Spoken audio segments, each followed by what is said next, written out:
Spécialiste des matières premières. Bonjour Benjamin, merci d'être à nouveau avec nous. On se parlait hier, mais je voulais qu'on se reparle aujourd'hui, puisque voilà, l'actualité nous imposait quand même de redire un mot du pétrole avec cette offensive saoudienne au Yémen. Juste pour poser les choses, on en parlait tout à l'heure avec Grégory Volokin, qui nous disait que le Yémen, en termes de production pétrolière, c'était pas un sujet. Néanmoins, il y a quand même des infrastructures stratégiques, là semble-t-il, qui sont en jeu et qui peuvent peut-être provoquer un peu de tension sur les marchés pétroliers. Tout à fait. Alors le Yémen, effectivement, n'est pas un sujet en termes de production pétrolière. Il faut dire aujourd'hui, le Yémen produit environ 130 000 à 140 000 barils de pétrole par jour, soit moins de 0,2% de la production mondiale de pétrole. Il a produit un petit peu plus, il a produit jusqu'à 450 000 barils au début des années 2000, mais ce temps est déjà très loin. Mais le Yémen a une position extrêmement stratégique pour les marchés pétroliers, pour deux raisons. D'abord parce que le Yémen a une longue frontière commune avec l'Arabie Saoudite et que les heurts actuellement interreligieux entre les sunnites et les chiites qui ont lieu au Yémen, l'Arabie Saoudite craint que ces heurts puissent éventuellement passer à travers sa frontière et venir perturber l'équilibre social du pays, ce qui pourrait poser beaucoup de problèmes à l'Arabie Saoudite. C'est le premier problème. Le deuxième problème qui a nécessité l'intervention de l'Arabie Saoudite, c'est que le Yémen est à un positionnement stratégique puisque le pays est situé entre le golfe d'Aden et la mer Rouge, c'est-à-dire sur une des voies pétrolières les plus fréquentées au monde, des voies maritimes les plus fréquentées au monde. Entre le golfe d'Aden et la mer Rouge, vous avez une partie qu'on appelle le détroit de Bab el-Mandeb, et ce détroit voit chaque jour passer à peu près 4 millions de barils par jour, ce qui en fait la quatrième voie maritime la plus fréquentée au monde, après le fameux détroit d'Ormuz, le détroit de Malacca qui ouvre le chemin vers l'Asie, et le canal de Suez.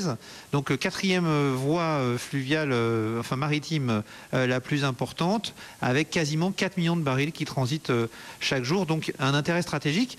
Ce détroit et ce golfe d'Aden ont déjà par le passé connu des événements tragiques. On avait eu l'USS Cole qui avait été frappé par un bateau chargé d'explosifs, mais sans conséquences dramatique pour le trafic du pétrole, et c'est aujourd'hui ce qui a fait sans doute intervenir l'Arabie Saoudite. D'ailleurs, l'Arabie Saoudite a annoncé un blocus du golfe d'Aden, justement pour éviter toute attaque terroriste visant à perturber le marché du pétrole. Bon, est-ce que c'est un blocus qui peut durer là justement, en prévention, pour prévenir effectivement le risque terroriste là? Est-ce que ça peut perturber, je sais pas, l'équilibre offre-demande là sur le marché pétrolier pendant un moment? Alors c'est assez peu probable. D'abord, il faut savoir que ce détroit est déjà sous contrôle. Pourquoi? Parce qu'en fait, au bord de ce détroit, il y a déjà la frontière yéménite et on craignait des possibles attaques. Il faut savoir que Al-Qaïda, dans la péninsule arabique, donc le groupement qu'on appelle ACPA ou ACAP en anglais, avait déjà fait savoir, notamment via son magazine, il faut savoir que ce groupement a un magazine qui s'appelle Résurgence, que une des cibles majeures, ça devait être les pipelines du djihad, ça devait être les pipelines stratégiques et les voies maritimes principales, et donc avait appelé à attaquer ces voies principales. Et donc vous avez la marine US qui navigue par là et qui aide au contrôle. On a toujours peur du lancement d'un missile depuis la Terre sur un bateau qui serait dans la mer Rouge ou en train de passer le détroit, ou d'un navire suicide qui se jetterait contre un bateau. Maintenant, les études qui ont été faites par les spécialistes sur les problèmes terroristes dans cette zone font ressortir que si jamais il y avait ce type d'attentat, compte tenu des moyens dont disposent les forces d'Al-Qaïda dans la région, au mieux on pourrait endommager un bateau. Ça semble compliqué de couler un tanker ou de couler un gros navire de marchandises dans cette zone-là. Et donc au mieux, au pire, je devrais dire, le trafic pourrait être perturbé pendant quelques heures, voire une journée, mais guère plus. Donc on est relativement serein pour l'instant sur ce point-là. C'est d'ailleurs la raison pour laquelle vous voyez que le cours du pétrole, qui était en hausse de 6% ce matin, n'est plus en hausse que de moins de 2% à l'heure où on se parle, pour une raison simple, c'est que la remontée en fait des prix ce matin n'était pas tellement liée à cette attaque. Elle était plus liée au fait qu'il y a actuellement des gros paris baissiers sur le cours du pétrole de la part des intervenants financiers, notamment aux États-Unis.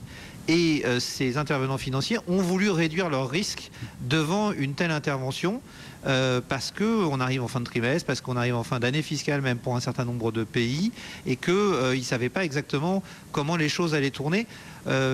on a malgré tout un marché qui reprend son cours entre guillemets normal. La preuve la plus flagrante de tout ça, c'est que normalement, vu où est situé le golfe d'Aden, le pétrole qui aurait dû être le plus touché, c'était le pétrole Brent, et c'est le pétrole WTI qui est le plus remonté parce que c'est là qu'il y a le plus de paris baissiers de la part des hedge funds notamment. Bon, et puis il faut dire aussi, là, si on reste sur la géopolitique, peut-être derrière le Yémen, qui, on le comprend avec vous, n'est pas un vrai sujet peut-être pour le marché pétrolier, il y a les négociations avec l'Iran. Et là, peut-être qu'on aura un impact beaucoup plus fort, quelle que soit, j'allais dire, la situation. Hein. Soit les négociations échouent, soit elles aboutissent. Et là, on peut avoir des levées de sanctions. Mais en tout cas, ça peut, dans un sens comme dans l'autre, impacter peut-être beaucoup plus fortement les cours du pétrole. En fait, vous avez raison, Grégoire. Et ce qui se joue au Yémen n'est pas du tout, en fait, le problème du Yémen en lui-même. En fait, ce qui se joue, c'est l'affrontement entre les sunnites et les chiites, c'est-à-dire indirectement l'affrontement entre l'Arabie Saoudite et l'Iran. Ça intervient à un moment effectivement où ces négociations sont en cours avec l'Iran, et effectivement si les négociations venaient à évoluer favorablement avec le P5+1, donc l'ensemble des pays européens, les États-Unis et Allemagne, plus l'Iran, on pourrait voir l'Iran avoir des sanctions qui soient levées. Je vous le disais hier, je pense que ça aurait un impact à relativement moyen terme sur le marché parce que les puits de pétrole en Iran ne repartiront pas du jour au lendemain.